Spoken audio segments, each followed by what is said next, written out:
Tapi ada 3 nikmat yang Allah berikan kepada kita, dan ini tidak ada campur tangan kita. Apa nikmat ini? Yang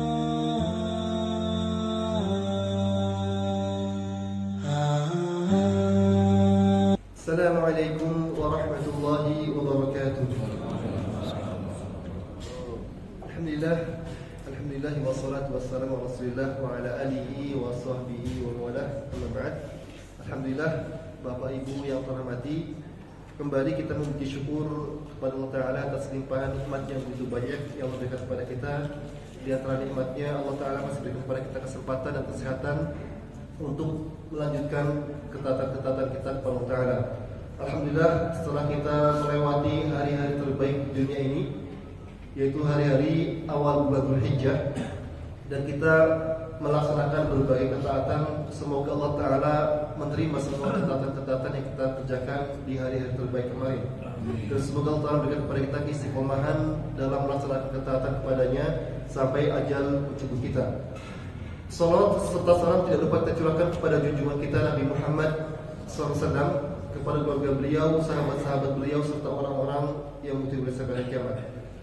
Bapak Ibu yang hormati, pada pertemuan yang lalu kita sudah membahas tentang masalah puasa sunnah, ya, dan kita sampaikan kemarin bahwa di antara keutamaan puasa sunnah ini, bahwasanya puasa sunnah ini memiliki keutamaan yang sangat banyak sekali. Di antaranya adalah bahwasanya Allah Ta'ala menyediakan sebuah pintu surga yang khusus Allah sediakan bagi orang-orang yang mereka gemar berpuasa di dunia.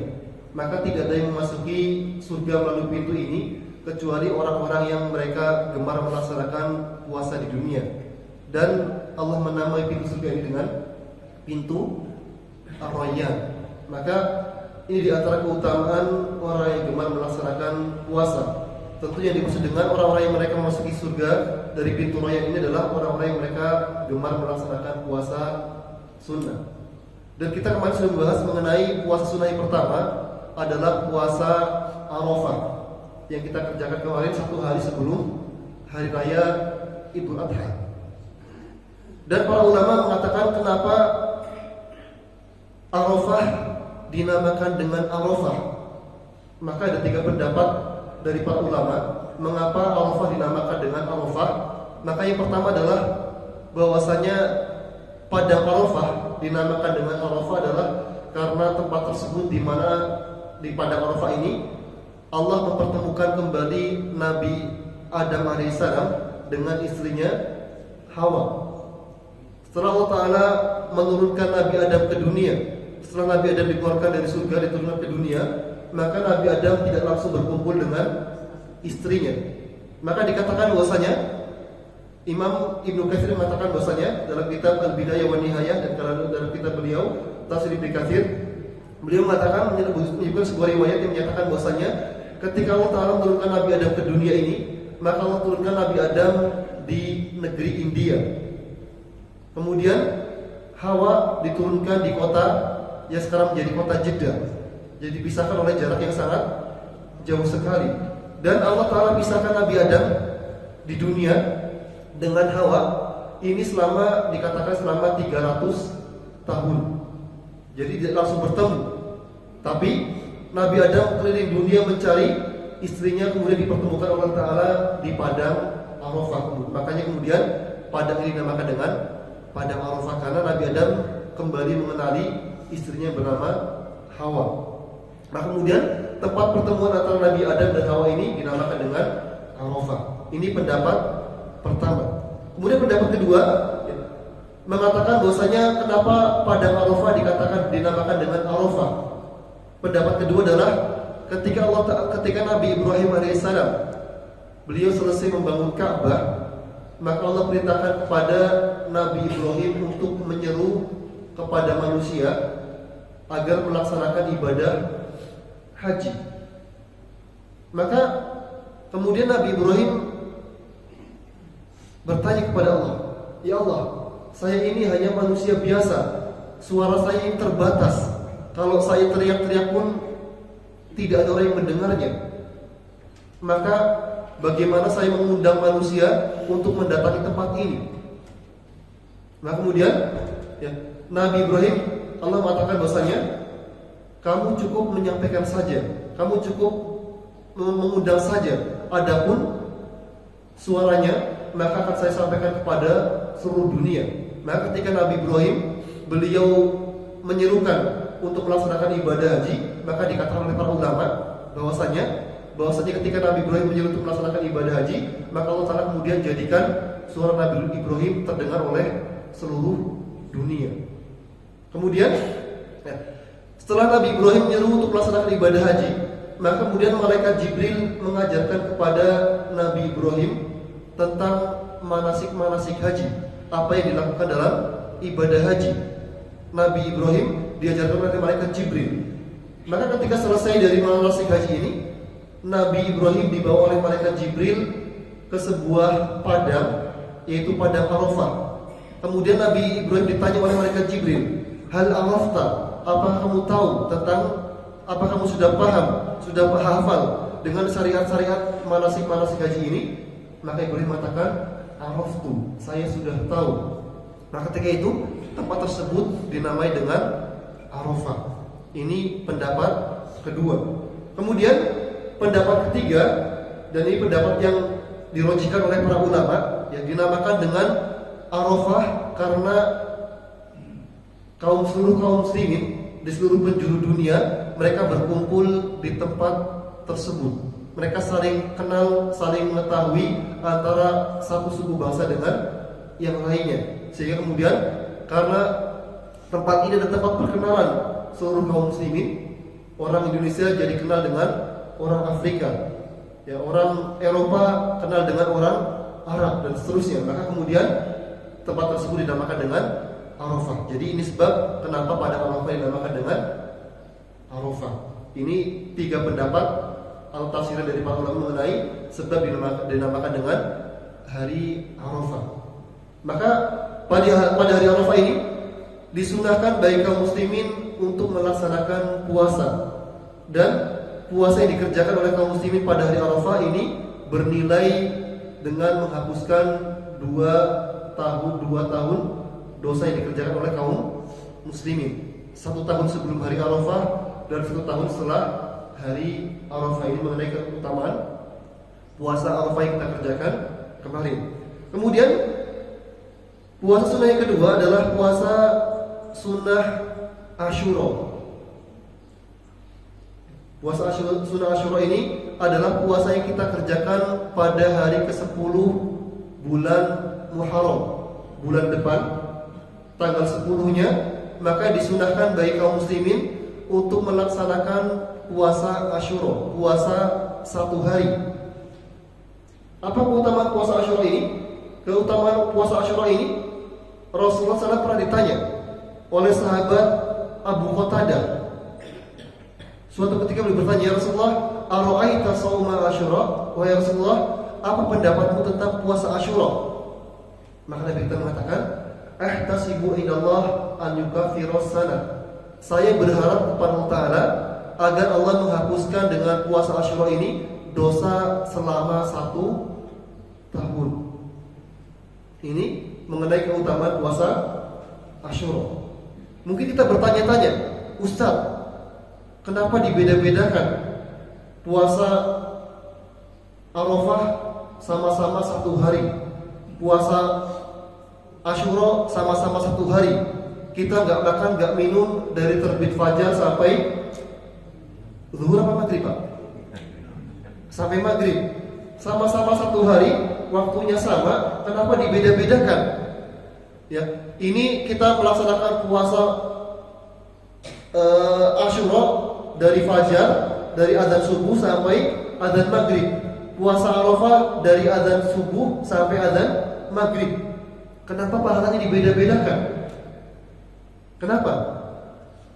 Ya, maka dikatakan oleh para ulama, kenapa Allah membedakan antara puasa Nabi membedakan antara puasa Arafah dengan puasa Asyura di sini adalah karena puasa Asyura di sini dikatakan adalah yang pertama kali melaksanakannya adalah Nabi Musa alaihissalam. Ya, jadi Nabi Musa alaihissalam ini yang pertama kali melaksanakan puasa Asyura. kemudian diikuti oleh kaumnya, dan menjadi kebiasaan sampai Nabi Muhammad diutus menjadi nabi. Maka kemudian puasa Asyura di sini ini dilaksanakan ini kemudian dijadikan menjadi pahalanya menjadi 1 tahun kali menjadi syariatnya Nabi Musa yang kemudian dilanjutkan oleh Nabi Muhammad. Adapun puasa Arafah di sini, maka yang pertama kali melaksanakannya adalah Nabi Muhammad. Nabi-nabi sebelumnya atau syariat-syariat sebelumnya ini belum pernah dilaksanakan puasa Arafah. Maka kemudian karena ini yang mensyariatkannya adalah Nabi Muhammad atau diawali oleh Nabi Muhammad, dan kemudian Allah menjadikan pahalanya lebih besar sebagaimana Nabi Muhammad adalah penghulu para nabi. Maka kemudian menjadikan pahalanya lebih besar. Syariat yang diajarkan oleh Nabi Muhammad ini pahalanya lebih besar daripada nabi-nabi sebelumnya.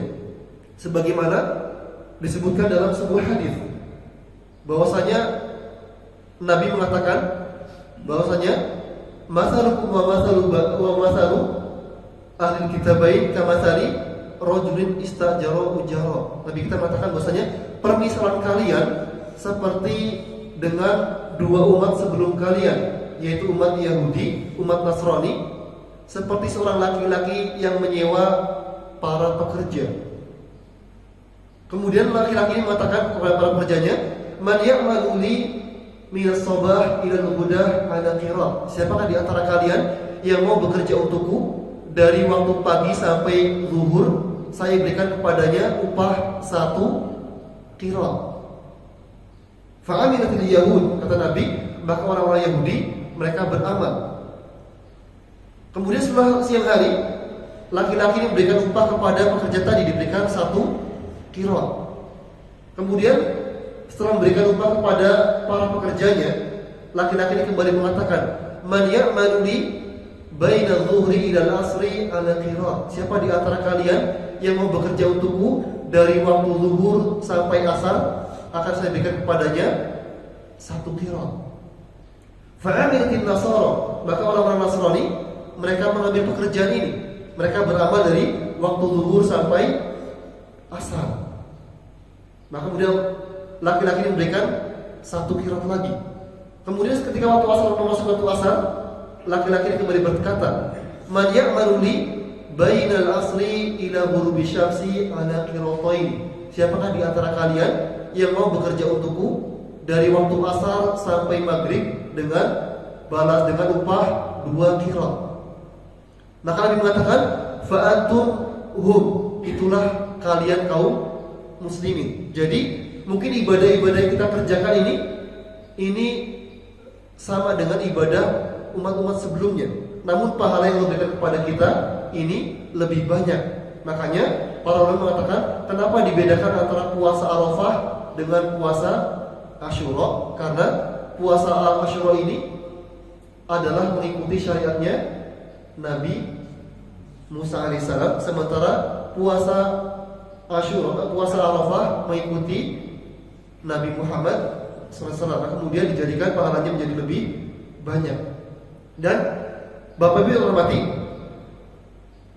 puasa Asyura ini adalah puasa yang pertama kali diwajibkan kepada kaum muslimin. Jadi sebelum ada puasa Ramadan, kaum muslimin diwajibkan oleh Allah Ta'ala untuk melaksanakan puasa Asyura. Ya, karena Nabi SAW ketika Nabi SAW hijrah ke Madinah, Nabi SAW mengatakan pada tahun pertama, ya, karena puasa Ramadan ini diwajibkan oleh Allah Ta'ala pada bulan Sya'ban tahun kedua Hijriah. Jadi setelah Nabi 2 tahun di kota Madinah, baru Allah Ta'ala memerintahkan kepada kaum muslimin untuk puasa Ramadan. Maka pada tahun pertama Nabi SAW beliau ketika sampai di kota Madinah, Nabi pada tahun pertama Nabi SAW beliau memerintahkan kepada sebagian sahabatnya untuk mencari tempat-tempat di mana orang-orang berkumpul. Nabi mengutus para sahabat, sebagian sahabat pergi ke pasar. Nabi mengutus sebagian sahabat untuk mendatangi sumur-sumur, karena di Arab sana Ya. Dahulu tidak semua rumah punya sumur, nggak kayak orang Indonesia. Orang Indonesia setiap rumah punya sumur. Adapun di kota Madinah, ya, dahulu di zaman Nabi hanya ada 12 sumur saja. Jadi orang itu kumpul di tempat-tempat sumur, di pasar, di masjid dan segala macamnya. Nah kemudian Nabi SAW beliau merintahkan kepada para sahabat untuk mencari tempat-tempat kumpulnya orang-orang. Nah kemudian Nabi memerintahkan kepada para sahabat itu tadi untuk mengatakan bahwasanya al-yaum yaumu Asyura. Hari ini adalah hari ke-10 bulan Dzulhijjah, di bulan Muharram. Man asbaha shaiman falyutim, maka barang siapa yang dari pagi belum makan, belum minum, puasa, maka kata Nabi falyutim, hendaknya dia menyempurnakan sampai maghrib. Wa man akala falyumsik baqiyata yaumi, dan barang siapa yang sudah terlanjur makan, enggak puasa, yang sudah terlanjur sarapan, sudah terlanjur makan, minum, maka kata Nabi, ya, falyumsik baqiyata yaumi, hendaknya dia menahan dirinya dari makan dan minum. Sebagaimana ketika seorang muslim, ya, seorang muslim yang dia bukan dalam kondisi memiliki uzur ketika bulan Ramadan, ada seorang wanita, ya, umpamanya seorang wanita dia haid, selesai haid jam 8 atau jam 9, maka ya tentunya wanita ini nggak puasa. Tapi kata para ulama, ketika dia selesai haidnya di pagi hari atau di siang hari, maka hendaknya wanita yang haid ini dia tidak makan dan tidak minum sampai maghrib ketika di bulan Ramadan. Maka Nabi beritakan kepada para sahabat ketika di awal awal tahun pertama Hijriah ini, Nabi SAW beritakan kepada para sahabat yang belum makan agar menyempurnakan sampai maghrib, yang sudah terlanjur makan nggak boleh makan sampai maghrib. Maka kata para ulama, ini menunjukkan bahwasanya puasa Asyura adalah puasa wajib pertama bagi kaum muslimin. Jadi puasanya hanya 1 hari saja. Ini yang menjadi kewajiban bagi kaum muslimin. Jadi kaum muslimin ketika itu hanya diwajibkan dengan puasa 1 tahun 1 kali saja. Namun ketika diwajibkan puasa Ramadan, maka kemudian puasa Asyura ini dimansuh, dihapus kewajiban melaksanakan puasa Asyuranya. Jadi dijadikan hanya menjadi sunnah saja. Dan keutamaannya, kata Nabi tadi, Nabi mengatakan bahwa keutamaan puasa Asyura nanti adalah menghapuskan dosa selama 1 tahun. Ya. Nah, kemudian apakah Nabi Muhammad SAW, ya, ketika beliau melaksanakan puasa Asyura ini beliau mengikuti Nabi Musa alaihissalam? Maka ternyata Nabi Muhammad ini beliau belum mengetahui bahwasanya puasa Asyura ini adalah puasanya Nabi Musa alaihissalam. Maka kemudian, ya, Aisyah mengatakan bahwasanya dahulu Nabi SAW beliau melaksanakan puasa Asyura sebelum Nabi diutus menjadi Rasul. Jadi semenjak zaman jahiliyah, orang-orang Mekah ini mereka sudah terbiasa dengan puasa Asyura. Karena puasa Asyura ini adalah atau tanggal 10 bulan Muharram ini, kata para ulama, adalah hari di mana Allah Ta'ala memberikan keajaiban-keajaiban kepada para nabinya. Allah menolong para nabinya. Allah menolong para kekasihnya. Maka dikatakan oleh Ibnu Katsir bahwasanya pada hari ke-10 bulan Muharram Allah Ta'ala menerima taubatnya Nabi Adam alaihissalam. Jadi ketika Nabi Adam bertaubat kepada Allah Ta'ala setelah diturunkan dari surga ke dunia, Nabi Adam menyesal melanggar perintah Allah. Maka kemudian Nabi Adam merasa bersalah, bertaubat, ya Allah, ya aku bertaubat kepadamu atas dosa-dosaku. Maka Allah kemudian menerima taubatnya Nabi Adam. Dikatakan oleh para ulama bahwasanya Nabi Adam taubatnya diterima oleh Allah Ta'ala pada hari ke-10 bulan Muharram atau disebut dengan hari Asyura. Kemudian kata para ulama, pada hari Asyura juga Allah Ta'ala mendaratkan kapalnya Nabi Nuh alaihissalam di Bukit Judi. Ya, jadi ketika Nabi Nuh ya, mendoakan agar kebinasaan bagi kaumnya yang tidak mau beriman setelah Nabi Nuh berdakwah kepada kaumnya selama 900 tahun, yang mengikutinya hanya 12 orang saja. Kemudian Nabi Nuh melihat ini sudah nggak mungkin beriman lagi, mereka sudah keterlaluan. Kemudian Nabi Nuh berdoa kepada Ta'ala agar dijadikan bumi tenggelam. Maka kemudian ya, Allah menurunkan air hujan dari langit, kemudian dari bumi mengeluarkan air, memancarkan air yang kemudian menjadikan seluruh muka bumi ini tenggelam selama bertahun-tahun. Nah kemudian Allah jadikan Nabi Nuh alaihissalam mendarat di atas sebuah bukit namanya Bukit Judi ini pada hari ke-10 bulan Asyura. Ya. Kemudian dikatakan juga bahwasanya Allah Ta'ala menyelamatkan Nabi Yunus alaihissalam ketika Nabi Yunus ditelan oleh ikan Hud. Ya. Allah kemudian menyelamatkan, mengeluarkan Nabi Nuh alaihissalam, Nabi Yunus alaihissalam dari perut ikan ini pada hari ke-10 bulan Muharram. Pada hari ke-10 bulan Muharram juga Allah Ta'ala menyembuhkan Nabi Ayub alaihissalam dari penyakitnya. Setelah terkena penyakit selama belasan tahun, 18 tahun terkena penyakit, Nabi Ayub kemudian disembuhkan oleh Allah Ta'ala dengan berkat doanya. Nabi Ayub kemudian disembuhkan pada hari ke-10 bulan Muharram. Nabi Ibrahim alaihissalam yang dibakar oleh dengan api, ya, ini juga diselamatkan oleh Allah Ta'ala pada hari ke-10 bulan Muharram. Bahkan para ulama mengatakan bahwasanya api yang digunakan oleh Namrud untuk membakar Nabi Ibrahim alaihissalam ini menyala selama 40 hari.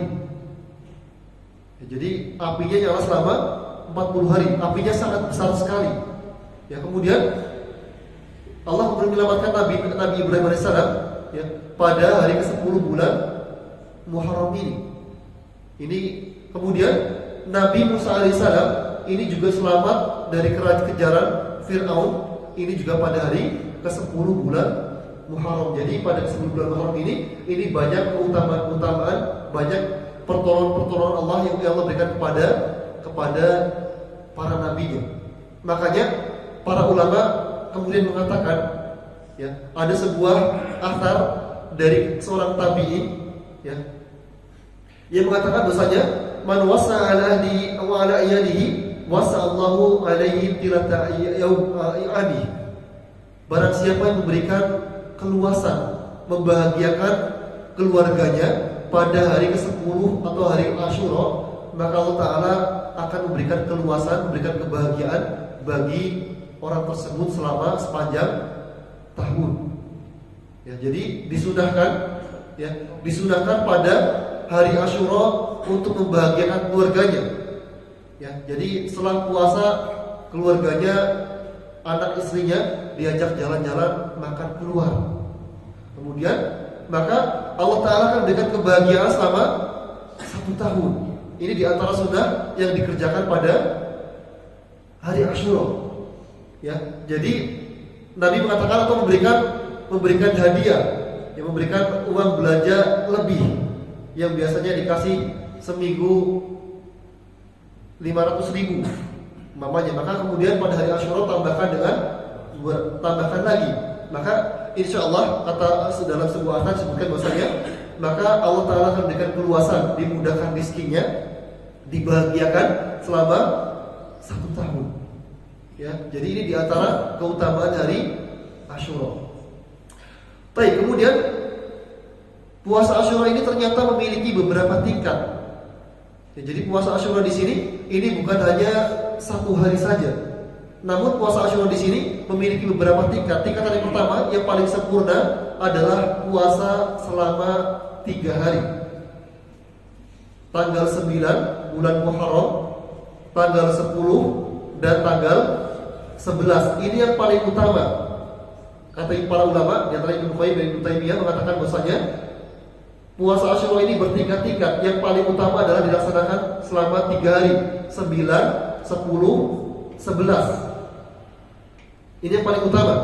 Kemudian tingkatan yang kedua, tingkatan menengah, yaitu dilaksanakan 2 hari, yaitu tanggal 9 dan 10, atau tanggal 10 dan tanggal 11. Ini tingkatan menengah. Nah, kemudian yang paling rendah, yang paling ringan adalah puasanya dikerjakan hanya pada hari ke-10 bulan Muharram saja. Ini tingkatan yang paling rendah. Ya, jadi tingkatan puasa-puasa ini, ya. Jadi yang paling utama tadi 3 hari, 9, 10, 11. Tingkatan kedua, tingkatan menengah 9, 10 atau 10, 11. Kalau 9, 10, 11 bagaimana Ustaz? Gak boleh. Karena yang paling utama adalah 10-nya tadi. Intinya di 10-nya. Jadi gak boleh melaksanakan puasa di 9 dan hari ke-11-nya. Ambil 2 hari, kalau sahurnya hanya 2 hari saja, maka ambil yang 9 atau 9, 10 atau 10, 11. Kemudian yang paling rendah adalah puasa 1 hari saja, yaitu tanggal 10 bulan Muharram. Ini mengenai tingkatan-tingkatan puasa pada bulan Muharram.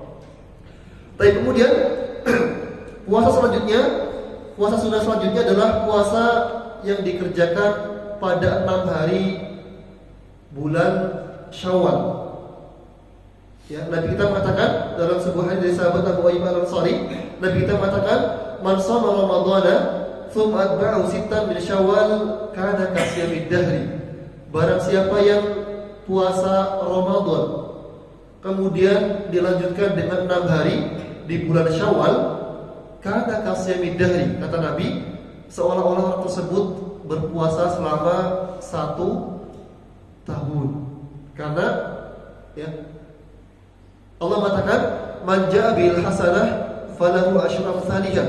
Barang siapa yang melakukan kebaikan, maka dia mendapatkan 10 kebaikan.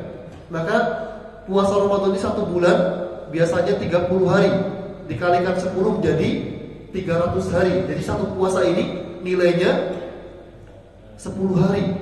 Maka 30 hari kemudian lanjutkan dengan 6 hari, kalikan 10 menjadi 60 hari. Maka di antara fungsi atau faidah puasa sunnah ini adalah menyempurnakan puasa yang wajib. Jadi kalau kita ingin mendapatkan pahala puasa selama 1 tahun, maka puasa Ramadan lanjutkan dengan puasa 6 hari di bulan Syawal. Ya. Kemudian mengenai tata caranya bagaimana Ustaz? Puasa Syawal ini apakah boleh dilaksanakan, apakah harus dikerjakan berturut-turut, atau boleh diselang-seling, atau di 10 hari pertama 2 hari, 10 hari kedua bulan Syawal 2 hari, 10 hari terakhir bulan Syawal 2 hari lagi. Bebas. Ya. Namun Imam Malik dan Imam Abu Hanifah mereka memakruhkan puasa sunnah Syawal ini dikerjakan 6 hari berturut-turut setelah Idul Fitri. Ya. Jadi Imam Abu Hanifah dan Imam Malik dalam mazhab Hanafiyah dan mazhab Malikiyah, ya, ini dimakruhkan melaksanakan puasa 6 hari berturut-turut setelah Idul Fitri. Ya, jadi hari kedua Syawal 3, 4, 5, 6, 7 ini ya dimakruhkan berpuasa Syawal. Kenapa? Ya, karena sebagian umat muslim di Indonesia ya ada membuat lebaran ketupat. Ya, jadi setelah lanjut puasa, setelah selesai Idul Fitri, kemudian langsung puasa 6 hari berturut-turut, kemudian ada lebaran lagi. Dan biasanya lebaran ketupat ini lebih ramai daripada lebaran Idul Fitri. Ya, saya punya teman orang Madura, ya, dia cerita kalau lebaran ketupat katanya di sana tuh lebih ramai daripada lebaran Idul Fitri. Nah, ini dimakruhkan oleh Imam Malik karena dikatakan kenapa? Ya, beliau mengatakan bahwasanya dikhawatirkan nanti sebagian kaum muslimin menganggap bahwasanya puasa ini termasuk di antara bulan puasa Ramadan. Maka kemudian Imam Malik ya sebagai bentuk pencegahan agar orang-orang tidak menganggap ini termasuk bulan puasa Ramadan, maka kemudian beliau memakruhkan puasa berturut-turut dimakruhkan setelah Idul Fitri. Ya. Namun boleh nggak masalah. Ya tetap boleh, namun sebagian ulama memakruhkan puasa tersebut. Jadi sebaiknya dilaksanakan, apalagi biasanya kalau momen Lebaran biasanya kita saling mengunjungi kerabat kita. Maka kalau ada kerabat kita yang berkunjung ke rumah kita sedang puasa kan jadinya tamunya ngerasa nggak enak. Mau makan banyak tapi tuan rumahnya puasa kan jadi nggak enak. Ya, akhirnya kemudian dibawalah makan di rumah kita ya. Baik, ini mengenai puasa 6 hari puasa di bulan Syawal. Baik, kemudian puasa selanjutnya adalah puasa Senin dan Kamis. Ya, jadi ini di antara puasa sunnah yang dianjurkan. Dalam hadis Abu Qatadah, suatu ketika Nabi SAW ditanya mengenai puasa Senin dan Kamis, maka Nabi mengatakan bahwasanya dzaka yaumu wulidtu fihi wa yaumu bu'ithu wa unzila alayya fihi. Nabi mengatakan alasan kenapa Nabi SAW berpuasa pada hari Senin. Maka beliau mengatakan pada hari tersebut adalah puasa di mana saya berpuasa hari Senin adalah karena hari tersebut adalah hari di mana saya dilahirkan. Ini alasan pertama Nabi, yaitu Nabi dilahirkan pada hari Senin. Maka Nabi kemudian sebagai bentuk syukur beliau berpuasa. Kemudian wa yauma bu'itsu fi, dan pada hari tersebut saya diangkat menjadi nabi. Alasan kedua. Ya.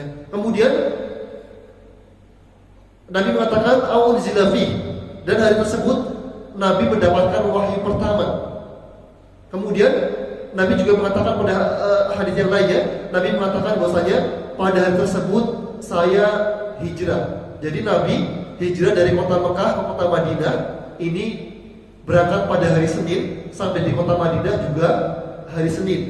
Jadi Nabi SAW melakukan perjalanan hijrahnya dari kota Mekah menuju Madinah ini selama 1 pekan, berangkat hari Senin sampainya hari Senin. Maka kemudian para ulama mengatakan bahwasanya hari Senin ini adalah hari yang identik dengan Nabi Muhammad, sebagaimana hari Jumat ini hari yang identik dengan Nabi Adam. Ya, jadi kejadian-kejadian yang terjadi pada hari Jumat ini identik dengan kejadian terjadi pada Nabi Adam. Ya, jadi bahwasanya hari Jumat ini identik dengan Nabi Adam. Nabi kita mengatakan bahwasanya Nabi Adam diciptakan pada hari Jumat. Ya, kemudian Nabi Adam diturunkan dari surga ke dunia pada hari Jumat. Kemudian Nabi Adam diterima taubatnya pada hari Jumat pula. Jadi pada hari Arafah bertepatan dengan hari Jumat. Kemudian Nabi Adam diwafatkan juga pada hari Jumat. Kemudian dibangkitkan pada hari kiamat nanti juga pada hari Jumat. Sehingga para ulama mengatakan bahwasanya hari Jumat ini adalah identik dengan Nabi Adam. Kemudian hari Senin identik dengan Nabi Muhammad, karena kejadian-kejadian besar yang terjadi pada Nabi Muhammad ini terjadi pada hari Senin. Dilahirkan hari Senin, diutus menjadi Nabi hari Senin, mendapatkan wahyu pertama hari Senin, hijrah dari Mekah ke Madinah berangkat hari Senin sampai hari Senin, kemudian wafat pada hari Senin. Sehingga kemudian hari Senin ini kata para ulama identik dengan Nabi Muhammad. Nah kemudian Nabi mengatakan bahwasanya alasan beliau berpuasa pada hari Senin adalah sebagai bentuk syukur kepada Allah Ta'ala. Karena Bapak Ibu yang hormati, ada 3 nikmat yang ini tidak ada campur tangannya manusia. Ini semuanya murni anugerah dari Allah. Ya. Jadi ada 3 nikmat yang tidak ada campur tangannya manusia. Ya, kalau mungkin kita mengatakan kita sekarang punya uang banyak, kita mungkin mengatakan bahwasanya ini karena saya rajin kerja, saya rajin investasi, saya rajin nabung, ini karena bisnis saya sekarang saya punya banyak uang. Mungkin kita mengatakan seperti ini ketika diberikan nikmat harta yang banyak, ketika diberikan usia kesehatan sampai tua, sudah umurnya sudah 80 tahun masih masih sehat, masih bisa kemana-mana, masih sholat masih kuat sambil berdiri, puasa masih kuat. Mungkin ketika ditanya, ya ini karena saya rajin olahraga, karena saya menjaga makanan saya. Orang masih mempunyai alasan. Tapi ada 3 nikmat yang Allah berikan kepada kita, dan ini tidak ada campur tangan kita. Apa nikmat ini? Yang pertama adalah nikmat dilahirkan ke dunia.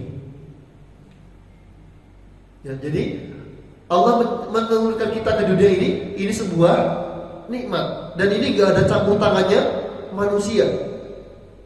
Ya, mungkin kita mengatakan Ustaz, tapi kita kan ada di dunia ini karena orang tua kita. Ya, iya, memang orang tua kita ini menjadi salah satu sebab kita terlahirkan ke dunia. Namun, ya, orang tua kita ini gak ada campur tangannya dalam keberadaan kita. Karena kalau seandainya orang tua kita punya campur tangan untuk keberadaan kita di dunia ini, maka tentu orang tua kita akan membuat kita menjadi yang paling. Ya, kalau orang tua kita punya adil, ya, maka tentu orang tua kita akan menjadikan kita menjadi orang yang hidungnya mancung, kulitnya putih, matanya warnanya apa Pak? Biru, ya. Pokoknya yang terbaik, yang paling cantik, yang paling ganteng, fisiknya nggak ada cacat. Namun buktinya apa? Ya, buktinya orang tua ini nggak bisa menentukan anaknya.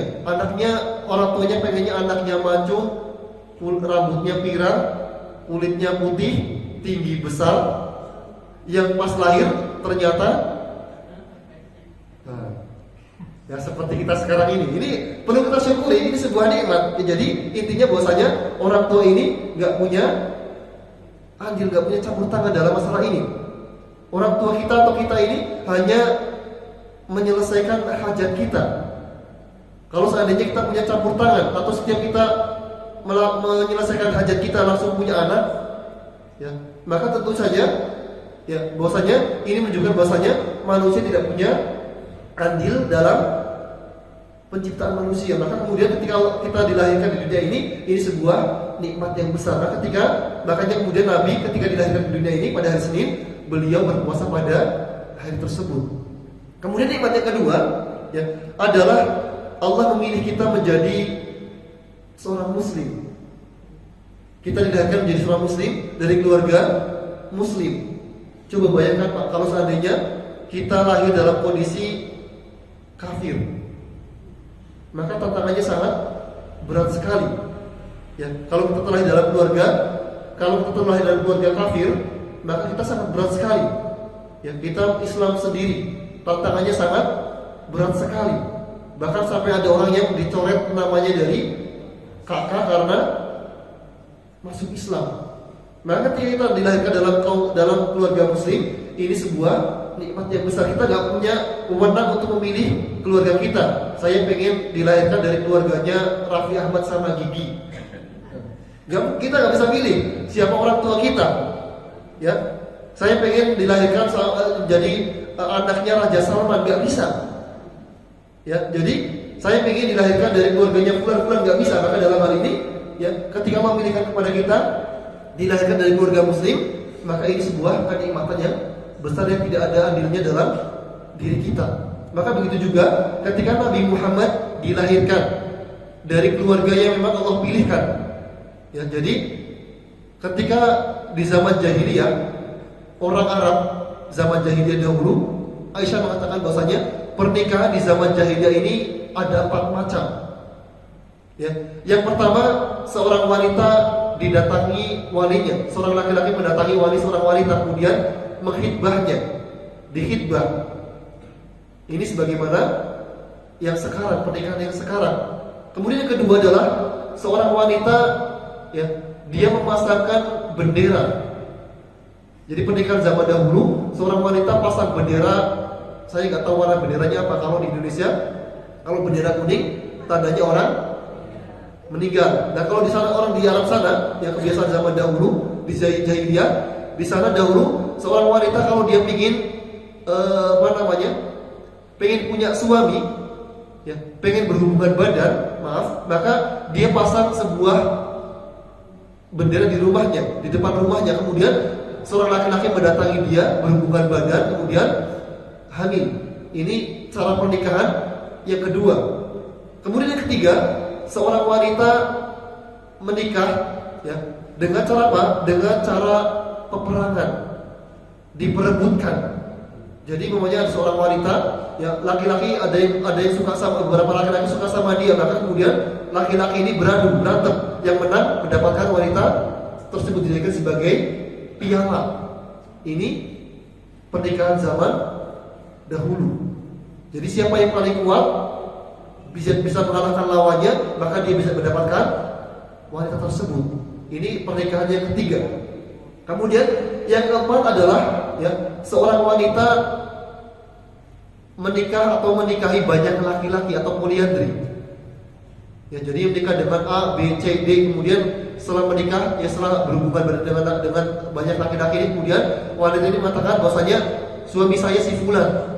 Jadi mencoba banyak laki-laki.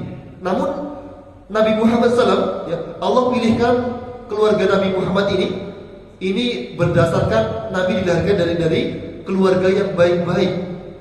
Ya, keluarganya Nabi silsilahnya baik bobotnya, bebeknya, bibitnya. Maka kemudian Nabi, ya, karena dipilihkan oleh Allah Ta'ala dari keluarga terbaik, maka kemudian Nabi bersyukuri hal tersebut. Ya, kemudian yang ketiga, yang tidak ada campur tangan kita, yang ketiga adalah, ya, bahwasanya Allah memasukkan kita ke dalam surga. Jadi tiga nikmat ini, kita dilahirkan ke dunia, dijadikan dalam keluarga muslim, kemudian yang ketiga dimasukkan ke surga. Ini adalah nikmat yang tidak ada campur tangan kita dalam tiga nikmat ini. Karena bisa saja, ya, Allah menolak, Allah tidak menerima amal ibadah yang kita kerjakan. Ya, jadi diterima tidak amal kita ini tergantung Allah Ta'ala. Maka ketika Allah Ta'ala menerima kita amal ibadah kita, Allah masukkan kita dalam surga. Ini sebuah nikmat yang tidak ada campur tangannya dalam diri kita. Makanya ketika Nabi ditanya, ya, bahwasanya Allah memasukkan seorang itu ke dalam surga dengan rahmatnya, bukan karena amalannya. Karena kalau sesuai dengan amalan kita, amal kita ini sangat sedikit sekali. Yang mau kita banggakan dari amal kita apa?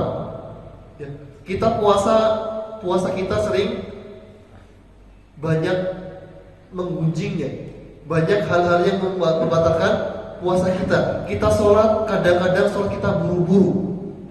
Ya, sudah sholatnya buru-buru, pikirannya masih kemana-mana. Ya, kita sedekahnya masih milih-milih. Kita buka dompet, ambil yang warnanya apa Pak biasanya Pak? Yang warnanya terang atau warnanya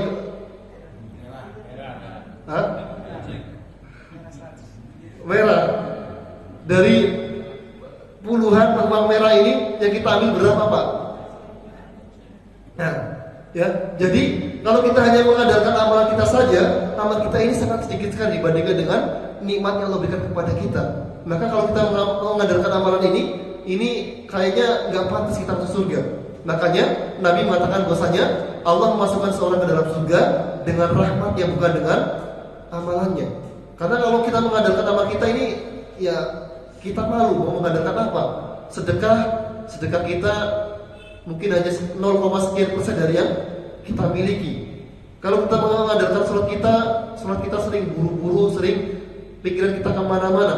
Kalau mengandalkan puasa kita masih banyak yang kurang baik, kurang tepat. Maka dalam hal ini kita ketika Allah memasukkan ke dalam surga, ini sebuah nikmat yang tidak ada campur tangan diri kita dalam hal tersebut. Jadi tiga nikmat ini yang tidak ada andilnya kita. Maka kemudian ketika Nabi dilahirkan ke dunia ini, kemudian Nabi dipilihkan dari keluarga terbaik, dipilih menjadi seorang Nabi. Kemudian ya, Nabi dimasukkan ke dalam surga. Maka kemudian Nabi SAW beliau bersyukur kepada Allah Ta'ala dengan cara berpuasa pada hari tersebut. Ya, jadi ketika kita mendapatkan sebuah nikmat, maka cara bersyukurnya adalah dengan kita membuat ketaatan. Ya, jadi ketika Allah Ta'ala tambahkan kepada kita dengan nikmat, alhamdulillah sekarang usia saya sudah 70 tahun, masih bisa sehat, bisa kemana-mana, maka syukuri. Syukurinya dengan apa? Dengan melaksanakan ketaatan-ketaatan. Ya, alhamdulillah tahun ini dapat bonus banyak. Syukuri. Dengan apa? Dengan melakukan ketaatan, apakah dengan puasa, dengan sedekah, atau dengan yang lainnya. Intinya setiap kita mendapatkan sebuah nikmat, maka disunahkan agar kita memperbaharuinya nikmat ini dengan syukur. Syukurnya dengan apa? Dengan melaksanakan ketaatan. Makanya ketika dalam peristiwa ketika kaum muslimin menang perang Badar, ya, jadi ketika kaum muslimin menang perang Badar, maka dikatakan bahwasanya sebagian sahabat ini masih ada yang hijrah ke negeri Habsyah. Jadi hijrah ke negeri Habsyah ini terjadi sebanyak 2 kali. Ketika Nabi masih di kota Mekah, ketika penderitaan kaum muslimin begitu beratnya, jadi disiksa oleh orang-orang musyrikin di kota Mekah, maka Nabi perintahkan kepada sebagian para sahabat untuk melaksanakan hijrah ke negeri Habasyah. Kemudian ya, setelah itu mendengar ya, dibuat desas-desus bahwasanya kaum muslimin banyak sekarang kota Mekah semuanya Islam. Sehingga kemudian kaum muslimin yang di negeri Habsyah tadi kembali, ternyata ini hanya hoax saja. Akhirnya kemudian Nabi perintahkan kepada sebagian para sahabat lagi untuk hijrah ke negeri Habasyah. Dan ini ketika mereka di negeri Habasyah, mereka sampai pada tahun kedua Hijriah. Nah, maka ketika selesai perang Badar, ya, Allah Ta'ala kemudian yang menjadikan berita ini, kemenangan kaum muslimin sampai kepada negeri Habsyah. Maka kemudian ketika kaum muslimin mendengar berita tentang menangnya kaum muslimin ini di kota Madinah dengan perang Badar tadi, maka kemudian Raja Habasyah, ya, Raja Habasyah ini, kemudian Najasyi, Raja Habasyah ini, beliau memakai pakaian yang lusuh. Beliau menanggalkan pakaian rajanya. Ya. Kemudian beliau melepaskan mahkotanya. Beliau duduk di atas tanah, bukan di atas singgasana. Kemudian beliau senantiasa melihat ke tanah.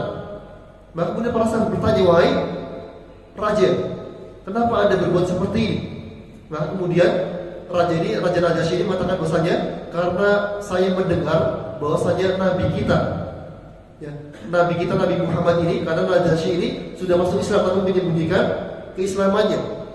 Karena Nabi Muhammad hari ini Allah berikan kemenangan ketika melawan orang-orang kafir Quraisy, ya, Nabi Muhammad diberikan kemenangan, maka sebagai bentuk syukur saya ini, saya beribadah sebagaimana Nabi Isa. Ya, jadi di syariatnya Nabi Isa, di antara bentuk syukurnya Nabi Isa adalah ketika mereka mendapatkan nikmat, mereka memakai pakaian yang lusuh, kemudian menanggalkan semua atribut-atribut jabatan. Ini dalam syariatnya Nabi Isa. Maka kemudian karena ketika itu Raja Najasyi ini belum mendapatkan sentuhan dari Nabi Muhammad, belum mendapatkan dakwah Nabi Muhammad, tapi dia sudah Islam, maka kemudian Raja Najasyi masih beribadah sebagaimana ibadahnya Nabi Isa alaihi salam. Ya, jadi namun sekarang jadi pertanyaan, Ustaz, kalau sekarang mamanya boleh nggak Ustaz? Kalau mamanya sekarang saya lahirnya hari Selasa, saya puasa tiap hari Selasa, saya ingin meneladani Nabi. Ya, maka kemudian dalam hal ini, ya, kalau sebagai bentuk syukur, ya, kalau kita menjadikan ini sebagai bentuk syukur, bersyukur kepada Allah Ta'ala karena kita seperti Nabi tadi, seperti yang saya sampaikan tadi, ada 3 nikmat yang tidak ada campur tangan kita dilahirkan di hari tersebut. Sebagai bentuk syukur kita pernah dilahirkan dalam keluarga muslim, menjadi seorang muslim. Maka kalau kita dengan tujuan tadi niatkan untuk sebagai bentuk syukur kepada Allah Ta'ala, maka tidak mengapa. Ya, kita puasa pada hari di mana kita dilahirkan. Ya. Namun, ya kemudian mengenai hari Kamis, ya, kenapa Nabi SAW beliau berpuasa pada hari Kamis? Maka Nabi mengatakan bahwasanya pada hari Kamis ini adalah hari di mana amal manusia ditampakkan kepada Allah. Sehingga kemudian Nabi ingin agar amal beliau ketika ditampakkan kepada Allah Taala, sudah dilaporkan kepada Allah Taala di sini, dilaporkan bahwasanya Nabi sedang berpuasa. Maka disunahkan pada hari Kamis juga untuk melaksanakan ibadah puasa. Baik. Insyaallah mungkin ini yang dapat saya sampaikan pada hari ini. Semoga bermanfaat. Sebelum saya akhiri, ada pertanyaan mengenai puasa-puasa atau yang lainnya. Insyaallah masih ada beberapa puasa, kita lanjutkan di pertemuan yang akan datang. Tapi ada pertanyaan? Ya, silakan Ibu. Waalaikumsalam warahmatullahi wabarakatuh.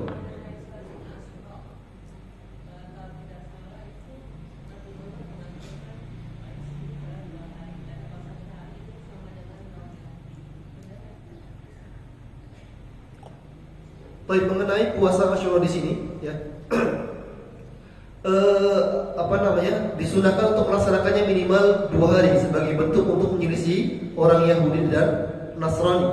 Ya, jadi memang benar. Jadi namun jika memang tidak bisa melaksanakannya selama 2 hari, maka minimal dikerjakan dengan 1 hari saja. Karena Nabi ketika ingin melaksanakan puasa Asyura 2 hari ini Nabi baru berazam saja pada tahun ke-9 Hijriah.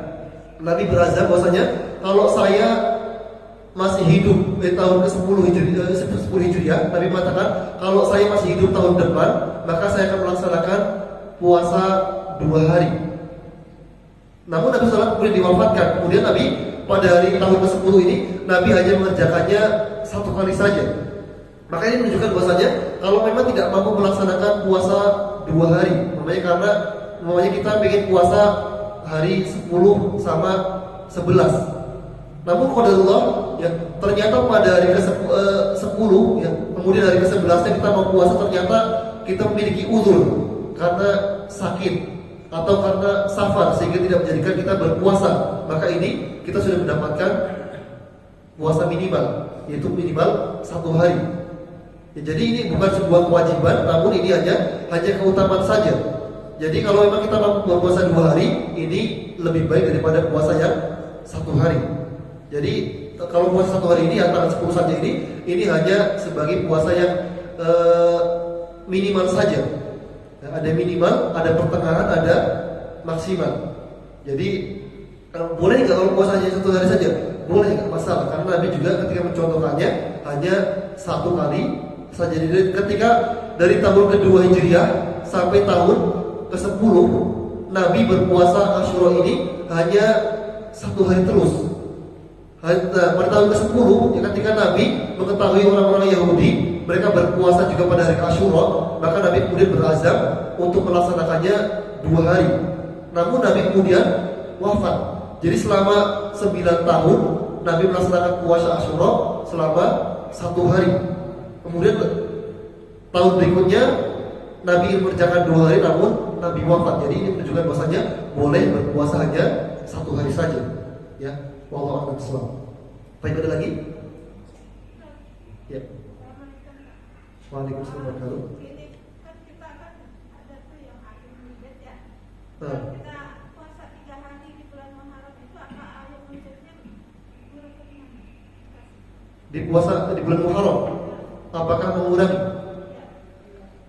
Baik, jadi mengenai puasa Ayyamul Bid ini sebenarnya pembahasan kita yang akan datang. Ya, karena tapi nggak masalah, kita spill sedikit ya, kasih bocoran sedikit mengenai puasa Ayyamul Bid di sini. Maka disunahkan Nabi SAW beliau berikan wasiat kepada sahabat Abu Dzar bahwasanya, wahai Abu Dzar, jangan kamu tinggalkan 3 hal. Yang pertama adalah jangan kamu tinggalkan sholat witir, jangan kamu tinggalkan sholat duha, yang kemudian jangan kamu tinggalkan puasa 3 hari selama dalam 1 bulan. Maka kalau memang kita untuk puasa sunnah ini, ya, kalau kita meniatkan puasa Muharram ini diniatkan sekaligus untuk puasa 3 hari, puasa sunnah 3 hari dalam 1 bulan, maka insya Allah ini terhitung menjadi pahalanya sama seperti melaksanakan puasa 3 hari tadi. Jadi umpamanya tanggal 10 kita melaksanakan puasa Asyura nanti, kita melaksanakan niatkan untuk puasa Asyura, kemudian diniatkan pula dengan puasa sunnah 3 hari dalam sebulan, kemudian diniatkan dengan puasa sunnah mutlak, maka ini diperbolehkan. Kenapa? Karena untuk ibadah-ibadah yang sunnah ini kita diperbolehkan untuk menggandakan niatnya. Ya, jadi untuk ibadah-ibadah yang sunnah ini kalau kita niatkan dengan ibadah yang banyak, dengan ibadah yang banyak, maka ini diperbolehkan. Ya, jadi dengan satu perbuatan, dengan satu amalan kita bisa mendapatkan pahala yang banyak. Ya, jadi ini diantara keutamaan sunnah. Jadi kalau umpamanya kita datang ke masjid, kita niatkan sholat 2 rakaat, kita niatkan sholat tahiyatul masjid, kita niatkan puasa, kita niatkan sholat wudu, kita niatkan sholat qobliyah, kita niatkan sholat sunnah mutlak. Dalam satu gerakan kita bisa mendapatkan 4 pahala sekaligus. Ya, jadi ini hanya untuk ibadah yang sunnah saja. Adapun untuk ibadah yang wajib maka tidak boleh diduakan niatnya. Wallahu a'lam bishawab. Tapi ada lagi? Ini dari bapak-bapak dari kemarin kayaknya nggak ada pertanyaan ini. Berarti bisa memahami semuanya insyaallah ya. Baik. Karena sudah masuk syuruk, mungkin kita cepat sekian. Kita akhiri dengan doa kafaratul majlis. Subhanakallahumma wa bihamdika asyhadu an la ilaha illa anta astaghfiruka wa atubu ilaik. Assalamualaikum warahmatullahi wabarakatuh.